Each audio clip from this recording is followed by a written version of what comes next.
son muy distintos los fundamentos de cada uno de los mercados y lo que está pasando con los precios. Si vos te pones a ver, por ejemplo, el mercado de la soja tiene fundamentos que para nosotros son positivos, porque el último reporte de Luzda y sobre todo la proyección para la campaña 2021, con una cosecha récord estimada de soja a nivel mundial, los stocks y la relación stock-consumo caen por segundo año consecutivo. Hay que decir una cosa que es cierta, digamos, caen, pero siguen siendo cómodos a nivel mundial. El problema está en Estados Unidos, porque Estados Unidos, desde la campaña 18-19, que venía con una relación stock-consumo, pensá vos, 22-23% de relación stock-consumo es la más alta de la historia, digamos, una relación stock-consumo enorme.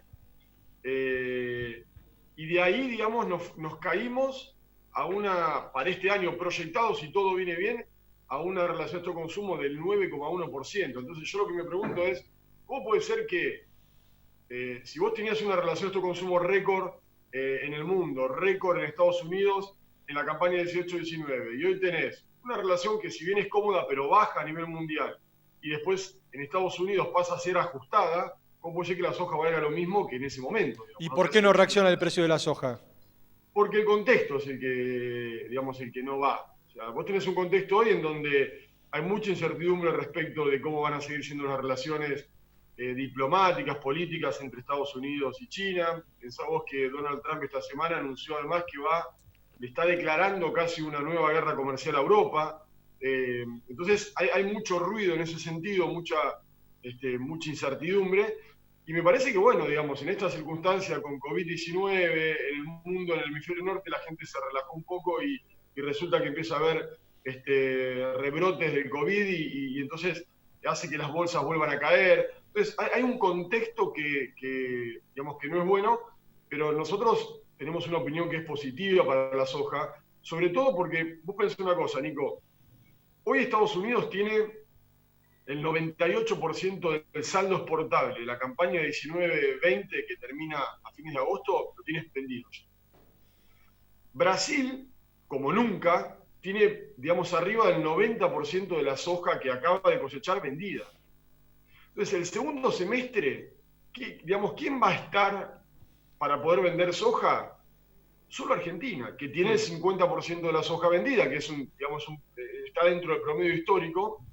Pero bueno, obviamente por una cuestión lógica, nosotros no tenemos la ventaja de Brasil, que tuvo una devaluación de más del 50% con una inflación de 5 o 6 puntos, con lo cual acá el productor va vendiendo contra la necesidad, pero es mentira eso que no se vende la soja, el trigo, el maíz. En el trigo y el maíz las ventas son récord y en la soja es lo normal.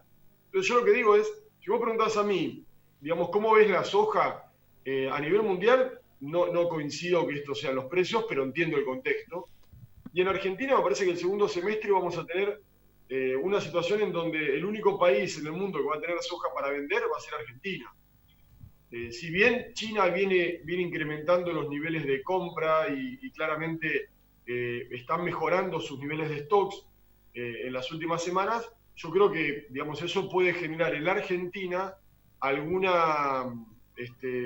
premio respecto de lo que digamos, puede valer Chicago. Y ¿Y qué le también la otra cosa que recomendás, en ese sentido, qué le recomendás al productor que haga? Suponiendo que se ve este escenario, ¿no? De una mejora en los precios y teniendo en cuenta el contexto político y económico de la Argentina, ¿qué recomendás al productor que haga, digo? Mira, ahí hay dos situaciones. Está aquel que tiene que vender o vender porque necesita, digamos, cubrir sus necesidades financieras, su presupuesto financiero. En ese caso hay hoy una herramienta que es vender soja a noviembre con tipo de cambio a noviembre. Eso, para que vos te des una idea, el pase de la soja en dólares a noviembre digamos, y el tipo de cambio de acá a noviembre te genera una tasa en pesos anualizada de más del 60%. Entonces yo puedo, digamos, vender noviembre cerrando tipo de cambio y agarrar ese cheque en pesos y descontarlo, que obviamente es una tasa menor a este 60 y pico por ciento. Entonces tengo la plata hoy, pero digamos ese diferencial de tasa, que es básicamente un negocio financiero, hace que yo pueda vender la soja y cobrarla hoy a un valor mucho mejor que si la vendiera hoy disponible. O sea que ese negocio de vender noviembre, descontar el cheque, financieramente es muy bueno para un productor que necesita plata hoy. Y para aquel que no necesita vender, yo no vendería, Pero bueno, por supuesto, como siempre, están todas estas cuestiones riesgosas que están dando vuelta hoy en el mundo, ¿no? Como yo lo que hablaba de la cuestión política, diplomática entre Estados Unidos y China, por ahí comprarse un put noviembre y esperar, digamos, a ver si el segundo semestre, que Brasil no va a estar, que Estados Unidos no va a estar, si Argentina, digamos, recupera, entonces yo me pongo un piso de acá a noviembre, tranquilo, sin sufrir ningún sobresalto, y frente a una situación no deseada, tengo un piso, pero voy esperando esa mejor performance que puede tener, digamos, el mercado de la soja, siempre hablando en condiciones normales en la Argentina, ¿no? Lo cual también es difícil porque en su momento aparecieron rumores de que se iba a congelar el tipo de cambio. Bueno, esperemos que no sea así, pero en condiciones normales y analizando el mercado, me parece que lo mejor para el que no necesita vender es ponerse un piso a noviembre y esperar tranquilito con ese piso este segundo semestre con una Argentina que va a ser el único oferente. Bien, con respecto al maíz, el otro producto que se acaba o se está cosechando todavía en la Argentina, ¿cuál es el escenario de precios internacional y local, Diego? El maíz, al igual que el trigo, no tiene nada bueno desde el punto de vista de los fundamentos. Hay una cosecha récord estimada para la campaña 2021, digamos con un nivel de stocks que va a crecer, porque la demanda crece, pero no al mismo ritmo que la oferta. Entonces, la verdad que, y encima, si uno logra diferenciar los stocks, cómo están distribuidos, en manos de quién están, tenemos los mayores stocks en manos de países exportadores desde fines de la década del 90, y te diría desde fines de la década del 80. Entonces me parece a mí que hoy esos 97, casi 100 millones de toneladas en manos de países exportadores hacen que no se esté pensando en cerrar exportaciones de algunos países para que se mantenga, digamos, el abastecimiento interno, etcétera. Entonces me parece que no tiene fundamentos como los que tiene la soja. Los stocks en el mundo mejoran, los stocks en Estados Unidos mejoran, pero tiene, digamos, yo diría, un momento de oportunidad el maíz, que es el mercado climático en Estados Unidos, que empieza ahora en julio, y una posición de los fondos sobrevendida récord. El año pasado pasaba lo mismo, teníamos una posición de los fondos vendidas en más de 40 millones de toneladas, como estamos hoy, que es récord absoluto. Se atrasó un poquito la siembra el año pasado y los fondos fue un paredón, salieron de estar vendidos en 40 millones a estar comprados en 20, o sea, corrieron 60 palos en prácticamente 4 semanas y el maíz subió 40, 50 dólares en Chicago. Entonces, no tiene nada bueno, pero al estar tan vendidos los fondos y estar entrando en ese mercado climático dentro de digamos, una semana, 15 días, yo creo que le daría ese momento de oportunidad. O sea, no soy positivo para el mercado del maíz, pero claramente si hay algún momento de zozobra climático, aprovecharía ese mes de julio para poder cerrar el precio digamos, y salir del riesgo de un mercado que no tiene fundamentos positivos. Bien, queda finalmente el tema del trigo, el cultivo que se está sembrando en la Argentina. ¿Qué recomendás al productor que haga, que asegure precios de forma anticipada? ¿Cómo le conviene manejarse? Sí, el trigo es otro de los que a nivel internacional tiene fundamentos muy negativos. Estamos hablando de cosechas récord también, si es que el clima acompaña. Estamos en los últimos estertores de los que son los trigos de invierno del hemisferio norte. Recordemos que el 90% de la oferta mundial, casi el 90%, se genera en el hemisferio norte y básicamente el grueso es trigo de invierno. Ese trigo se cosecha a fines de julio, con lo cual estamos en la última etapa reproductiva de esos trigos, con algunas dudas respecto de la producción en Europa, respecto de la producción en Estados Unidos, condición de los cultivos que vienen no siendo tan buenas, dudas también o mucha discusión sobre lo que es la cosecha en Rusia, que es el principal exportador mundial de trigo.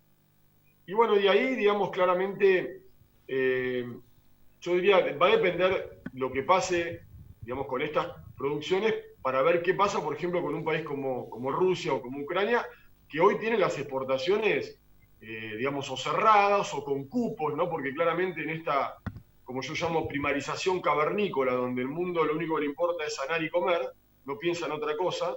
Entonces, claramente hay países con bajo, digamos, a diferencia del maíz, como los stocks en manos de los países exportadores en trigo son muy bajos, hay muchos países que están cerrándose y decidiendo no exportar para que la mercadería quede internamente.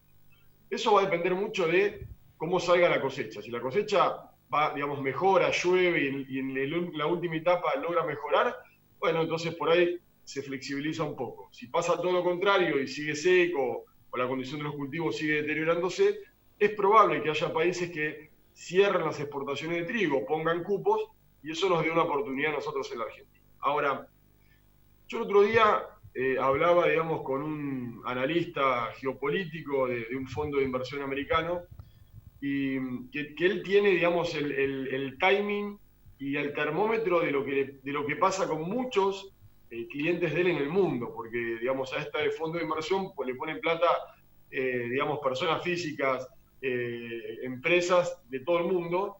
Yo me decía, mira, Diego, si yo hoy escucho a todos estos clientes que tengo alrededor del mundo, si firman un empate este año, descorchan un champagne. Pero no cualquier champagne. Descorchan un Cristal, un Dom Perignon. O sea, firmar un empate en este contexto este año es salir ganador. La gran mayoría de las compañías, de las empresas en el mundo, van a perder. O sea, este es un año que está perdido. Por eso que él dice, si yo firmo un empate, descorcho un champagne Dom Perignon. Y yo me pongo a pensar un poco en el mercado del trigo, en un país como la Argentina, con todas las vicisitudes que tenemos, las últimas novedades y demás, en términos políticos, económicos. Y hoy, digamos, más allá de que en algunos lugares no se está pudiendo sembrar porque la humedad no llega, por ejemplo en Córdoba, entonces yo me pongo a pensar y digo, hoy tienes un trigo de $170 enero, más o menos 170, 175, dependiendo del puerto. En condiciones de rendimiento normales, hoy ganás plata con el trigo. No te voy a decir que es wow, pero ganás plata. Entonces yo, ¿sabes qué? Yo no juego el partido del trigo. Me parece que hoy el productor tiene que minimizar los riesgos más que apostar a la especulación, al escolazo, en estas condiciones, en un mundo que está hecho pedazos, en un país como la Argentina que está destruido en términos económicos, con gente, digamos, una población que cuando salgamos de esto va a estar holgadamente 50% arriba el índice de pobreza. Entonces, me parece, si yo puedo ganar un año teniendo, digamos, una rentabilidad, aunque no sea espectacular, me parece que la tengo que cerrar. Mi objetivo en el mercado del trigo, así como en la soja estaría analizando, viendo, porque los fundamentos son positivos, en el trigo yo creo que priorizaría hoy el hecho de tener rentabilidad por cualquier otra opción.